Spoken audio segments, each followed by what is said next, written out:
My dad was in World War II. My grandfather was a doctor. My dad was going to follow in his footsteps.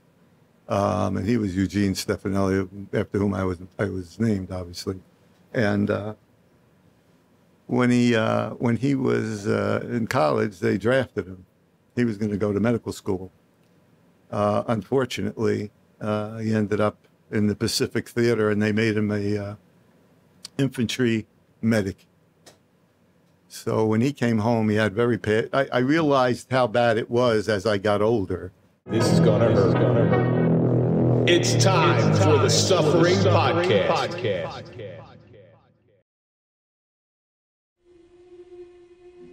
I've yet to meet the person that can do everything alone. From time to time, assistance is needed to help you through the sticky moments in life. Someone to lean on when choices are in short supply. Finding the right person is a task equally as monumental as the pain. Having so many poor choices to pick from leaves you frustrated, confused, and lost. Hoping that by luck, chance, or divine intervention, someone will arrive to help.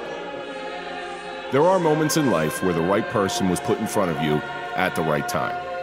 Someone who is caring and understanding, allowing you the room to heal, having the experience and knowledge to get you through the worst times in your life.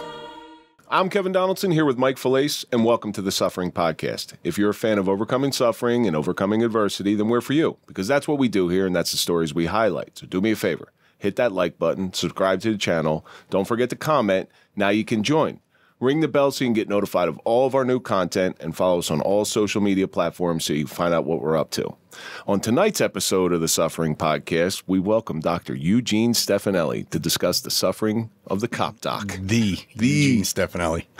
So if you want to find out why this show is the way that it is, here's the guy. Here's the genesis of our show. This is the reason why we're here. Before we go any further, let's give a big shout out to our marquee sponsor. That's Toyota of Hackensack. We don't trust anybody, but we do trust Toyota of Hackensack. So do me a favor, go to toyotaofhackensack.com and let them find you a car. It's Dr. Eugene Stefanelli, podcast veteran. He's been on a long time ago, almost 2 years. 2 years, yeah. He's podcast veteran of 2 years. But that day was a little hectic when you came in. But Doc, thank you so much. I enjoyed it. Yeah, we sat on a flatbed trailer. And it was about 10,000 degrees. I almost put that same shirt on today, to be honest with you. But that was a fun day. That was a fun day. You got to see kind of what we were all about. Yeah, it was good. The fruits of your labor from your children. Doc's misfits. You know what, Doc? We take questions from our audience every week. This week's social media question comes from Severed Phillip. Who is your go-to person? So, Doc, I'm sure there's times throughout your life you hear all this stuff, because Mike and I go through it now. We hear all this trauma, this suffering, and sometimes we need to just unload on somebody, but we need somebody we can trust. Do you have anybody like that? I have a colleague. So how do you do that? Like, I don't. Well, I need to go for tune-ups as well, because if I'm going to be on top of my game, I have to make sure that there's nothing going askew with me. So yeah, I talk to him. Plus, you have like several appointments a day too, right? So you're eating all of those feelings. I average about 8 people a day. Yeah. Yeah, and how you got to have some serious. You're bearing the weight of a lot of different people, because you deal with some of the worst clientele on the planet. I mean, you'll never go out of business. Let's put it that way. You'll never be short of business dealing with mostly cops. Yeah, he deals with the worst clientele. We have 33,000 members in the PBA. I'm the doctor. Yeah. Okay. The now doctor. You know why I'm a little tilted once in a while. That's what part happens. You know, what are you going to do? So the one thing you're going to find out about Dr. Eugene Stefanelli is, if you think these medical professionals are all prim and proper, this is not the guy. This is not the clinical guy that you want to talk to. Brilliant, caring, loving, and all of the above. However, he is absolutely dented, Mike. And he likes Rutt's hot dogs too, but we haven't gotten there in quite a while. Well, I am dented. I have my own PTSD I deal with. Yeah, and I want to get into that. I want to find out exactly, because nobody who helps as many people as you doesn't have some junk in the past. Mike, what do you think? Who's your go-to person? You know what? You're going to hate this because I probably stole it. You are. Yeah, You're my go-to. You know, we've been through a lot together. You know, you were the first person I walked into when I went to group therapy. you know, like you've said, we've known each other for all of about 25 years, but really got to know each other, you know, a couple of years ago. And Almost 3. and you know that, well, no, I'm talking about the start of when I first went to group. No, yeah, well, group. Yeah. So you're talking 9 years ago. It had to be 2014. 14. I started the end of 2014, maybe early 2015. Right. But whenever you know more about me than most people do. You know my good days and my bad days, and we talk about it all the time. Me and Kevin talk constantly. If we don't talk for a couple of days, we know something's up. Yeah, and I know, I know you've had some issues lately. Yeah. And my heart bleeds. But you know, when you're as close to somebody as I am to Mike, I try to reserve my judgment. And listen, I'll step in front of a bullet for this guy. Mm-hmm. So that's what I try to do when he's hurting. I'll try to run interference because I'm not going to tell him what to do, because when somebody's venting out certain problems, you don't want to sit there, especially us. We're not medical professionals. You don't want to sit there and say, well, do this, and do this. It's not the right way to react. But for me to sit there and let me defer or deflect some of this shit coming your way, maybe it can help you out, make your day just a little bit easier. But unfortunately, he's still my answer too. That's what it is. And that's why I said you're going to hate me. Oh, I know it. I know it when I read the question. But you know, you make brothers in foxholes. So that's my theory on it. And when you've experienced similar trauma and you've gone through similar pain, you bond with people. And I don't know if I could do your job ever, because coming from my trauma and sharing that trauma with you, and you have your own stuff, there's a bond that's created. And with as many people as you see, it's got to be overwhelming. It's got to be overwhelming. So anyway, Severed Phillip, thank you so much for sending that one in. Keep sending in your questions. We will try to get them on the air. So, Dr. Steph, we talk about you enough on this show. The audience probably knows him already. They know exactly who you are. Half not good. Well, half the people we bring in here have seen you in one form or fashion. Okay. And they all say the same thing. Saw my picture in the post office on the wall. Yeah. That was in Newark. And a milk 60 years ago. Saw it on the back of a milk carton too. But they all say the same thing. So they'll come into your office and they'll say, you know, I got this going on and I got this going on. And you'll have that same answer that you gave me. It's because you fucked up. See? It's because you fucked up. That's what I wrote on my cup. But that's the beauty of you. You speak down to our level. And I don't know if that's a good thing. I'm sure you can go highbrow if you want to, but it doesn't get through to people like us. That's the reason I work with police officers. I'm a kid who grew up on a street corner. I used to have a regular practice where I wore a shirt and tie and sat there, and, you know, people just bored me. It was, you know, there were marital stuff and women who were having problems with their boyfriends or husbands, whatever. So in 1995, I met Tony Wieners, who was with the Belleville Police Department. We had a doctor friend that introduced us together.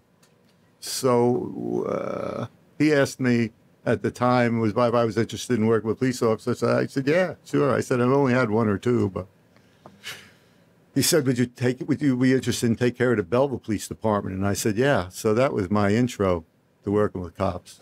And I'm sure you obviously you found a lot of success in it, but you're a kid from the streets of Newark. So I imagine from all the stuff and all the conversations that we've had together, that if you've ever seen the show The Many Saints of Newark, I'm surprised they didn't have a character named Eugene Stefanelli in there somewhere.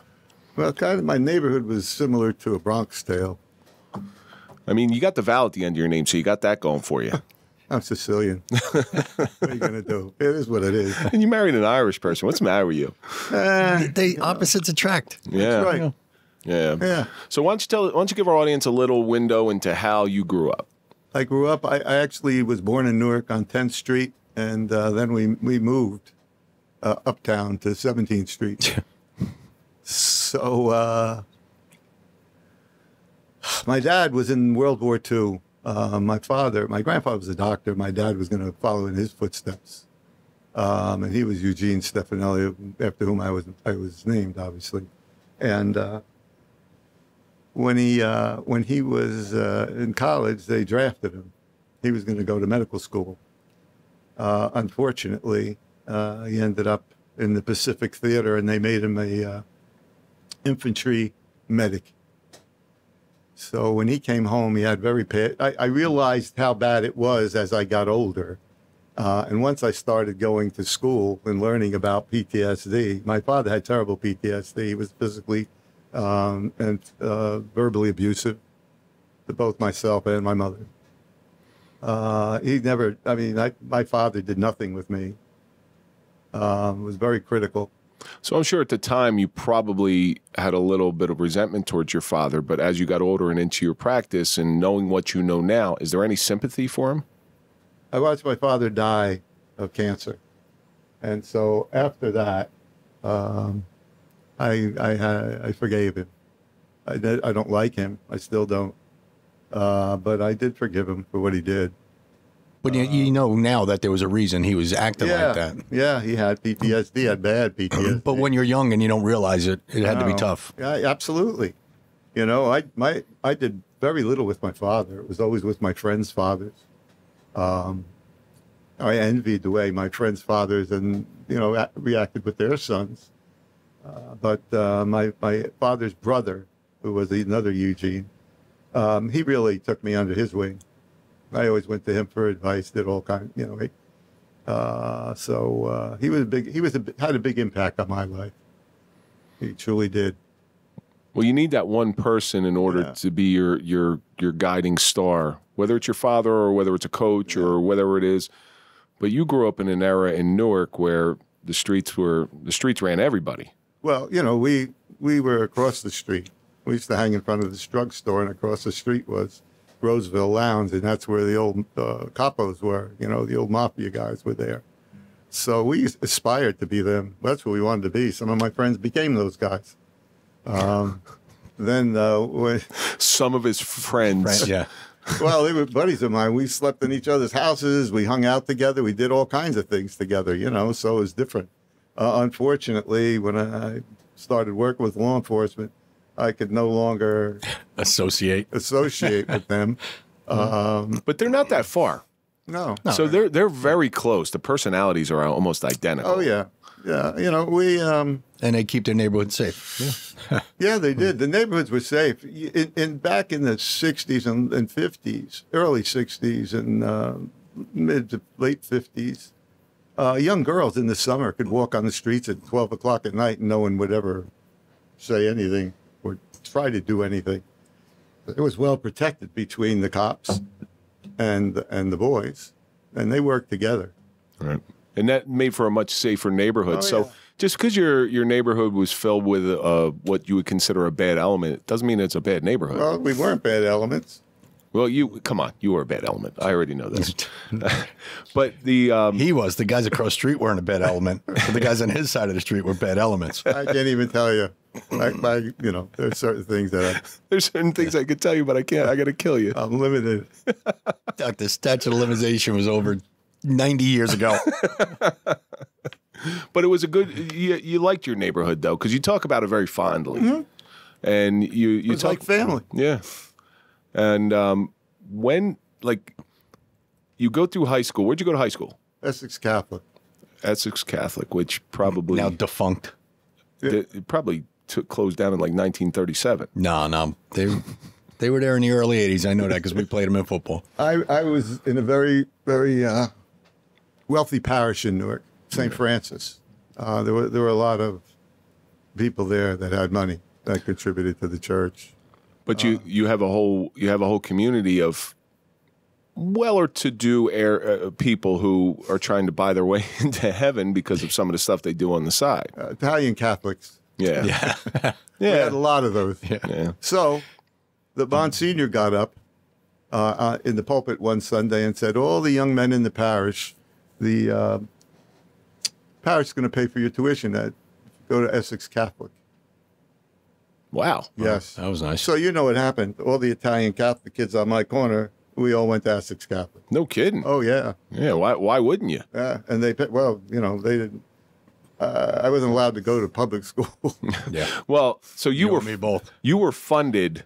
I'm sure the Catholic Church didn't fund you. I'm sure you were funded by some guy with a valid end of his name. Probably. Yeah. Uncle Vito. But again, to the credit of that neighborhood, although these are seen as bad guys, they're still fathers. They're still coaches. We learned it. We had a woman in here. Her name was Angela Pisano. Her father was Larry Martin. Nobody's ever heard of Larry Martin. The only thing I could find on Larry Martin was he was indicted with Gyp DeCarlo in 1971 or something like that. Gyp DeCarlo of Jersey Boys fame. And but her father was a mobster who could navigate in and out of the 5 families in Newark with ease and work for them all because he was such a good earner. But he was, so the good gangsters are the ones you never heard of, is what I'm trying to get to that. But to her, it was just her father. Just you dad. know, he went to softball games, he went to went to the dances, took care of her, protected her, just like a father. But he ran gambling rings. Yeah, and he hung around all of them. But the reason he got out, you're going to like this one, is because he was friends with Lefty Ruggiero from Donnie Brasco fame. Right. And Lefty was hanging around this guy Donnie who he didn't trust, and he goes, things are getting weird. I'm getting out, and he got out. And he lived to 99 and passed away. And she just wrote a book about it. It's a great book. So as you matriculate